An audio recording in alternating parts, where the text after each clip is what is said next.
Nou, toen bekend was dat het onderwerp zo, zei ze aan de vrouw, misschien hadden ze hem nog wel ergens lezen. Dat ze er zouden hen slepen kennen.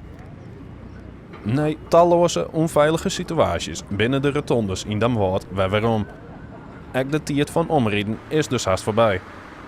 De rotonde bij de Kruiswei leidt er intussen in. 24 juli waard een start maken met de rotonde bij het winkelcentrum. De planning is om die rotonde voor de bouwvak voor een paar te openen. Vanuit uw dorp richting de Wingert, dat zal nog dicht blijven. Maar het is wel de bedoeling dat de mensen via de Haardwei dan wordt het winkelcentrum goed bereiken kunnen.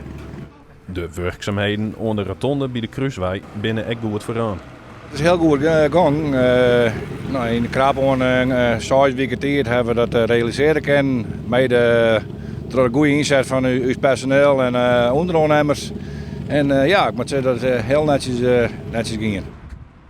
Maar wat vinden inwoners van de nieuwe rotondes? Ik vind het goed, veiliger, dacht ik. De woonverbetering van de kruispunt. Ja, maar we zien het nog correct even te zien, we met de fietsers aandelen. Hartstikke mooi. Ja, is het woonverbetering ten opzichte van de kruispunt? Ja, zeker. Het ziet er hartstikke mooi uit. En het gaat ook nog lekker snel. Nou, wat wil je nog meer? De inwoners liet je dus tevreden. En dit verneemt de uitvierde rijk. Ik krijg alleen maar positieve reacties dat het hartstikke mooi worden is en verder geen negativiteit. Dat zijn goede berichten.